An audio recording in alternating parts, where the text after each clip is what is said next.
Due to recent YouTube updates, comments and likes have become more important than ever.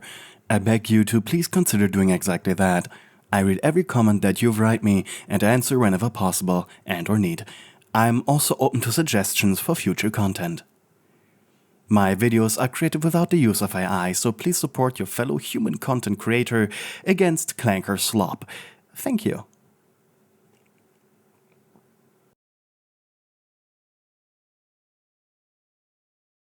You woke up screaming, sweat running down your face as you breathed quickly. The spitting image of panic incarnate. Your gaze immediately shifting from left to right. You were somewhere unfamiliar. Wait, what was happening? Your eyes twitched in their sockets. You were in a strange room that you didn't recognize. Groaning, you rolled around, falling to the floor with a quiet thud. Oh, right. You didn't even realize you had been in a bed. What happened? Had you passed out while extracting ichor? You placed a hand on your face, trying to remember what happened. It was... And for less than a second, you could feel the rusty metal of an extractor valve in your hands. It made you gasp. Staring up, you blinked. The walls of the room were covered in slightly moldy-looking wallpaper. It looked damp with multiple black spots that seemed runny. But the ceiling was uncovered, just naked wood. It was shiny, and... was that oil covering the entire surface? No, wait. The substance, it shimmered like ichor. Now you truly were confused. Above the bed you had fallen out of was a window. Expecting to see the lobby or Dandy's shop through it, you screamed in surprise. What was below the window? What was outside? Was a farm, of all things. Just like in the cartoon. Everything was at the right place too, but one problem you noticed immediately was that the colors were washed out, and ichor seemed to be leaking from every little opening, from every bolt jutting out of the corn silo to pooling in rain puddles. And even the clouds in the sky appeared like ichor-touched cotton balls. The sun was setting, but unnaturally so, more like a spotlight pointed against the sepia-colored wall. You gulped. This place tried too hard to be cozy. Just as you were about to hide under the bed to think about your next steps, however, your eyes fell upon Blot, or at least a somewhat twisted form of him.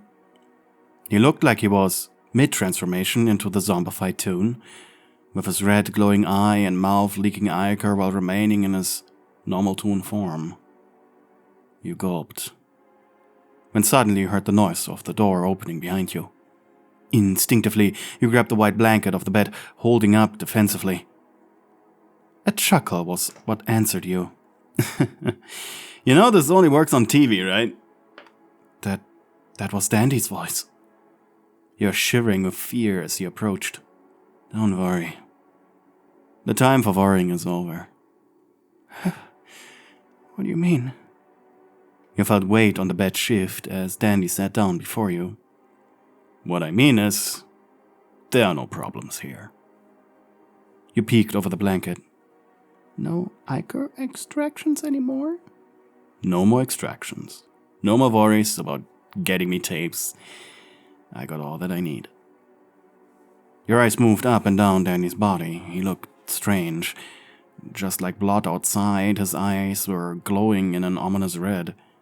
His colors faded and flower petals pointy. And a ripped-out record tape was wrapped around his waist in a neat bow like a belt. Would you like to take a look around? He held out his left hand, and with slight hesitation, you took it. But as you touched Dandy's hand, you gasped. What's wrong? He asked, as you held your head with one hand. I thought I saw something. For a moment, Dandy's body looked mutated, like his twisted counterpart. No, you blinked.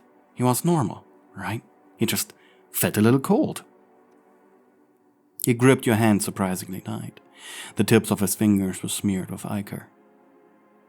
Stepping outside, the room you walked down a hallway. The building, the farmhouse, was crafted from the ichor-caked wood. That even the purple carpet in the hallway looked like a soaked gray rag. It squelched quietly as you stepped over it. It's always nice to have a new friend join the farm, said Dandy almost too casually. He turned to look at you and smiled. When something came out of his eye, a single tear of ichor, he noticed your focus and chuckled, swiping the tear away and licking his hand. I'm sorry. He said that way too nonchalant, as he guided you. Your gaze shifted to an open door. The hallway was practically covered in it. The hallway was practically covered in them. It was another room like your own.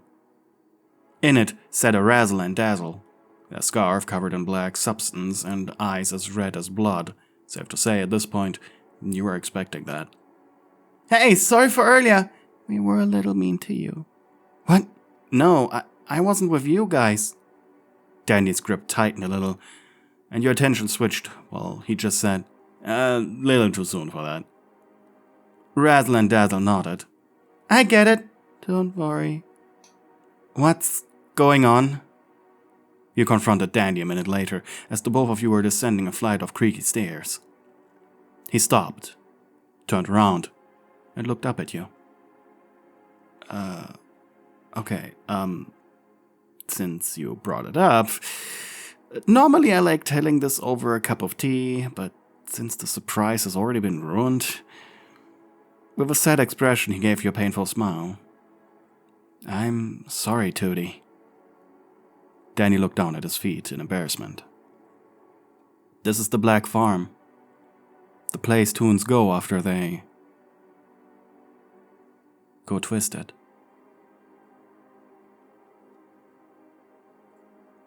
Hearing these words, it was like a mirror had been shattered against your face. Your mouth twitched. What? No, I was just there. You grabbed your head. Your headache was getting worse as images of the last 30 minutes appeared behind your inner eye. Grabbing the ichor extractor, running from Razzle and Dazzle as their tentacles sprouted from the ground. This was Dandy's moment to once again grab your arm. Careful, he said. You were disoriented. You could feel it. See it. You could see yourself, like through a TV screen that had been shattered. And that's why I like to reveal this in the kitchen, sitting down. He sighed, stepping behind you and gently placing a hand around your stomach. He lifted you on his shoulder and groaned. Jeez, you need a diet. You had been a Tootie Toon, a character added to the show as a homage to 30s cartoons. In the show, you had been the clerk of the local cinema. As part of the show, you would present old cartoon clips to the child audience to explain the magical world of animation to young viewers. Your appearance was heavily inspired by Betty Boop. You wore a black dress that went down to your knees, earrings, and a short pixie cut, as well as being an anthropomorphic mouse to make the homage more marketable. You had gray toon skin and a long white tail that glowed like a glow stick when you cracked it. As Dandy carried you downstairs, your eyes fell upon an ichor-caked cracked mirror. Your eyes shined in a bright scarlet, and your normally peach-colored tongue was gray. Seeing that, you went limp. It took about 10 minutes of your mind resetting to collect yourself. Just enough to look at Dandy, who was sitting opposite to you at the checkered farm table. Your eyes met. Explain yourself. Dandy thought for a moment and then sighed. It's the black farm. This is like a collective delusion. Every twisted has it, every twisted participates. Every twisted sees snippets of what their twisted self in the real world is doing at the moment. The moments that I see, more often than not, are just me sitting in the dark, with a random tape playing from the show. The other dandy really keeps me locked up, huh? You sat stiff at the table, hands flat against the old checkered cloth. The smell of ichor was faint even here. It clung to the edges of the wood and the corners of the ceiling. Dandy leaned back in his chair, arms crossed, with his usual crooked smile, but there was no real spark behind it this time. He tilted his head at you, watching you shiver as if you had been dropped into cold water. Hey, now, Toadie, don't go falling apart on me again. His voice carried the same theatrical tilt you knew, but softer, as if he was afraid to push too hard. I know what you're thinking. You looked down at the table, not trusting your throat to answer. He tapped the wood with 2 fingers. I know what you're thinking, he repeated. This is not fair. Am I right? The words cut into you like a truth you didn't want to, but couldn't deny. You swallowed.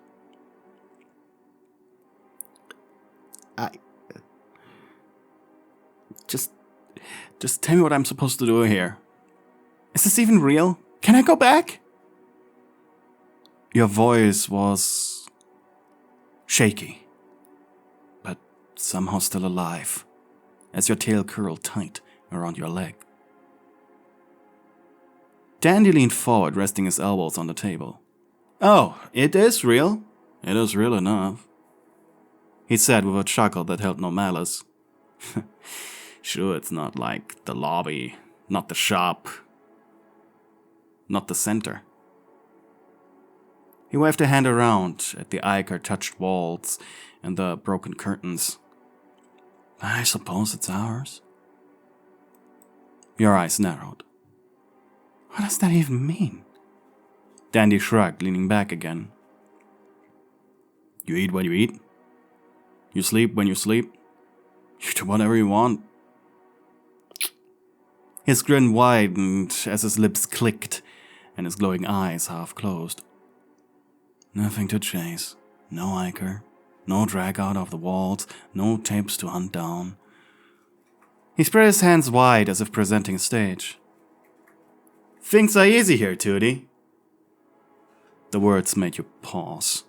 They sounded almost sweet, tempting, with a hint of evil.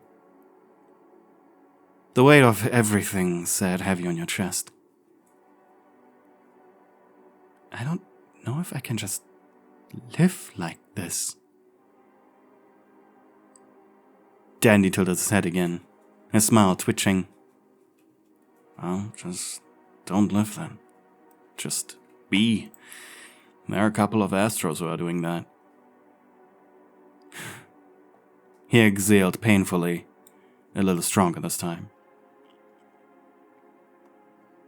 I'm not worrying about the big picture is what I'm trying to say. Silence followed, only broken by the faint drip of ichor from somewhere deeper in the farmhouse. You pressed your palms harder against the table until your fingers hurt. What's the one thing you always wanted to do then? To ask, when you were still out there? The question left your lips before you could stop it. Dandy blinked, his glowing eyes steady on you. Well, now aren't you the curious one? He said, but softer this time. His chain of words broke when he saw the look on your face. The way your shoulders trembled, the way your eyes filled even as you tried to keep them dry. Your lips parted and the words caught before you pushed them out. Personally, I always wanted to tell you that I loved you.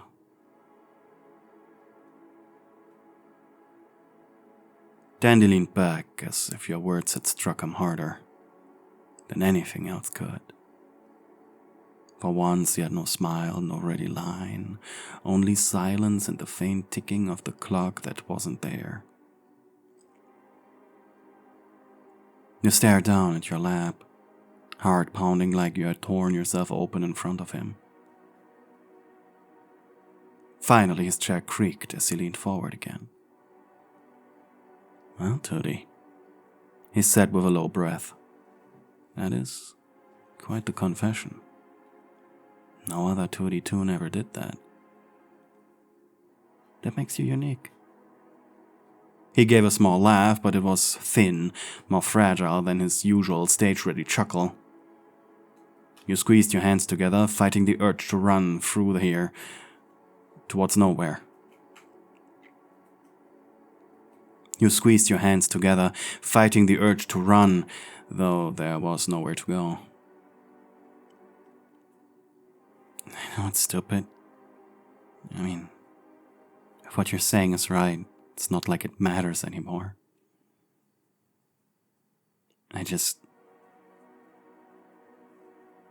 You stopped because his hand rested on yours suddenly.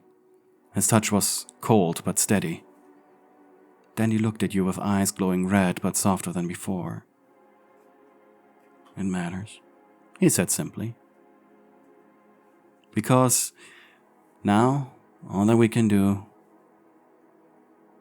is make it as we go." And I was getting a little bored anyway. The corner of his mouth tugged up again, but this time the smile felt more genuine. You stared at him, stunned, unable to move. And then he rose from his chair and stepped around the table. Crouched beside you, his hand brushing down your back, slow and rhythmic, like he was brushing dust off an old toy, gently enough not to break it. "Hey, come down, okay? Don't shake too much." You bit your lower lip and leaned into his touch. His arm slid around you, pulling you into him, and you let out a sound, half sob, half sigh. "There we go." His hand patted your head, smoothing down your hair like you were something precious he had chosen to keep. Your shoulders trembled, and you buried your face in his chest. Dandy's chin rested lightly on your crown, and his fingers traced calmly, lining across your back. No more extractions, no more running, no more tapes. His voice carried steady even if it wavered at the edges. Just you, me, and the farm, and every other toon who ever turned twisted. You clung to him tighter. "It's just not fair." "Well, your universe doesn't care," he answered. The words lodged in your chest like a promise. When you finally looked up at him, your face streaked with tears. His smile returned, melancholic but warm. "Well then, what's a clown without a little love in his act, huh?" His hand cupped your cheek, thumbs brushing the wetness away, and before you could answer, his lips pressed against yours. The kiss was slow and soft, not fiery, not desperate, but the kind of kiss that felt like a curtain closing after a long act. And when he pulled back, his forehead leaned against yours. His shackle vibrated through your chest. Guess we'll be keeping you around, huh? The farmhouse creaked around you as if it too breathed a little easier. Outside, the sun stayed frozen in its sepia glow, never rising, never falling. Dandy's arm remained around you while the ichor-stained walls loomed quietly. They didn't feel threatening anymore. You leaned against him, your tail curling around the chair leg in small comfort. He kept petting your hair with absent slow strokes, like a rhythm he didn't want to lose. You'll see, he said softly. There's no ending, no audience to disappoint. It's perfect in its broken way. You closed your eyes against him, letting the words carry you into a fragile calm. The ache in your chest dulled, replaced by a heavy, tired pace. Dandy pressed another faint kiss against your temple, a smile hidden in your hair. And when he pulled back, the glow in his eyes looked almost gentle, human even. The farm hummed with its strange silence, and the two of you sat still at the old checkered table. Sure, the world outside might have been a rotten husk of its true self. But you believed in him. The silence stretched between you both, the kind of silence that might have been endless if not for the weight of your own voice breaking it. Just stay with me, okay? The words left you raw and unsteady, but they carried the truth you could not hide. Dandy blinked at you as if surprised, and then laughed softly. It was not his usual stage laugh, but something lower, almost tender. You really are full of demands, aren't you, Tootie? But I like that. His arm tightened around you, and the warmth of his palm pressed firmer against your back. You buried your face against him once more, breathing in the faint scent of ink and old paper that clung to him like a curse. His hand brushed over your hair once, twice, steadying the tremor in your chest. Find them, he murmured. No running off. Okay? I'll stay. There won't be a curtain call. His voice fell into a whisper, but it wrapped around you like a promise. You let your eyes fall shut, one last time whispering into the fabric of his chest. Stay with me. This time he did not laugh. He only held you closer. Hey, you reached the end of the video. That makes you part of an exclusive club. Our secret password is Cheap Thrills. Put the secret message in your comment below to tell fellow members you watched the video until the very end. Lastly, before I say goodbye, I would normally shout out my channel members. However, due to losing monetization, I currently do not have access to both channel memberships as well as a list of previous channel members. Nevertheless, I'm eternally grateful to the channel members I used to have, and in the case memberships get reinstated, I hope I'll see you again. Thank you for watching.